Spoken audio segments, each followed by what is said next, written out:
Jeff Bezos एक ऐसे इंसान जिसने छोटे से गैराज से अपना काम शुरू किया और आज मालिक है 240 बिलियन डॉलर्स का। एक ऐसा इंसान जिसने पूरी दुनिया को हैरान कर दिया। लेकिन सवाल ये है कि आखिर ये सब कैसे हुआ? क्या जादू था जेफ बेजोस में और क्या रास्ते उसकी कामयाबी के पीछे? आइए इस पूरी कहानी को शुरू से आखिर तक सुनते हैं।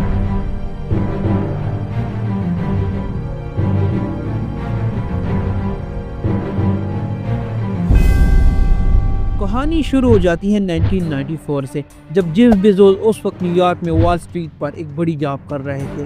बेहतरीन सैलरी, सुकून की जिंदगी, सब कुछ ठीक था। लेकिन एक चीज उन्हें चैन से बैठने नहीं देती थी। उनके जहन में एक नई दुनिया का नक्शा बनता जा रहा था, इंटरनेट।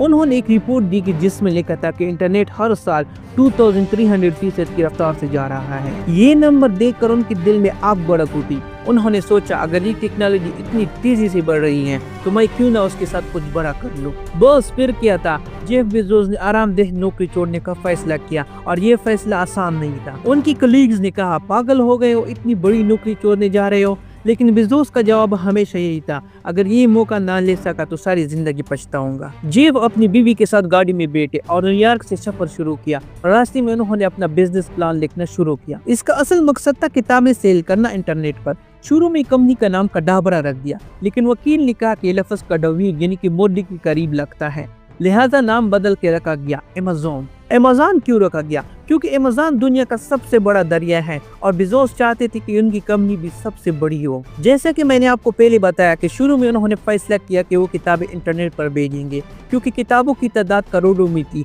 और स्टोर्स में इतनी किताबें रखना मुमकिन नहीं था। एक छोटे से गैराज में चंद दोस्तों के साथ अमेज़न की बुनियाद रखी गई। पहला ऑर्डर आया तो बेजोस खुशी से उछल पड़े। वो चीखे, किसी ने हमारी वेबसाइट से किताब खरीदी है। वो खुद किताब पैक करते, खुद पोस्ट ऑफिस ले जाते और खुद बेचते। ये थी अमेज़न की पहली झलक। अब यहाँ से अमेज़न का असल इम्तिहान शुरू हो जाता है। दोस्तों, शुरुआत के कुछ साल बहुत मुश्किल थे। अमेज़न कई सालों तक मुनाफा नहीं कमा सका, हर साल खसारा ही होता रहा। बिजनेसमैन कहते थे ये कंपनी डूब जाएगी, अखबारों में लिखा जाता अमेज़न कभी कामयाब नहीं होगा। लेकिन बेजोस हार मानने वालों में से नहीं था। वो कहते थे हम मुनाफे की बजाय कस्टमर की खुशी पर फोकस करेंगे। यही फलसफा अमेज़न को दूसरों से अलग कर गया। और दोस्तों, कामयाबी भी उस शख्स को मिलती है जो नाकामी को देखकर हार ना माने। अब किताबों के बाद अमेज़न ने खिलौने, कपड़े, इलेक्ट्रॉनिक्स की चीजें बेचना शुरू किए।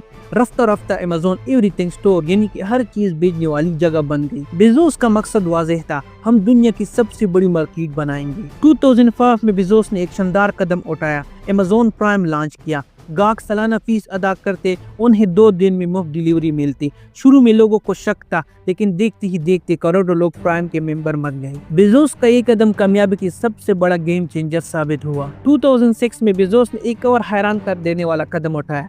अमेज़न ने लॉन्च किया AWS यानी कि अमेज़न वेब सर्विस। ये क्लाउड प्लेटफॉर्म था जिस पर नेटफ्लिक्स, नासा, एयरबीएनबी जैसी कंपनियां चलने लगी। AWS आज अमेज़न की सबसे ज्यादा मुनाफा करने वाली डिवीजन है। लेकिन दोस्तों, अमेज़न की हर कोशिश कामयाब नहीं हुई। फायरफोन लॉन्च किया लेकिन बुरी तरह नाकाम हुआ। कई स्पेस भी बंद करना पड़े। लेकिन बेजोस हमेशा कहते, नाकामी जिद्दत की माँ है। अगर हम नाकाम नहीं हो रहे तो मतलब ये कि हम तजुर्बात ही नहीं कर रहे हैं। अगर आज अमेज़न की बात करें तो ये सिर्फ एक ऑनलाइन स्टोर नहीं, ये फिल्म दिखाता है प्राइम वीडियोस पर, ये म्यूजिक देता है, ये काइंडली पर किताबें देता है, ये एलेक्सा जैसे स्मार्ट स्टन बनाता है, ये ग्रोसरी स्टोर्स ओन करते हैं और क्लाउड इंडस्ट्री में नंबर 1 पर है। आज अमेज़न की मलकियत $240 बिलियन से ज्यादा है और चीफ बेजोस दुनिया के अमीर तरीन लोगों में शामिल हैं। चीफ बेजोस की कहानी हमें सिखाती है कि ख्वाब सब देखते हैं, लेकिन ख्वाब को हकीकत में बदलने के लिए हिम्मत और मेहनत चाहिए। उन्होंने एक छोटे से गैराज से आगाज किया, बहुत सी नाकामियां देखनी पड़ी, लेकिन उन्होंने हिम्मत नहीं हारी और आज दुनिया की सबसे बड़ी कंपनी बना डाली। जेफ बेजोस की कहानी से हमें ये सबक मिलता है, अगर हम नई सोच रखे और हिम्मत ना हारे तो कामयाबी एक दिन आपके कदम चूमेगी। दोस्तों, याद रखें, आगाज छोटा हो सकता है लेकिन सोच हमेशा बड़ी होनी चाहिए। शुक्रिया। अगर ये वीडियो अच्छी लगी तो प्लीज हमारे चैनल को जरूर सब्सक्राइब कर दीजिए।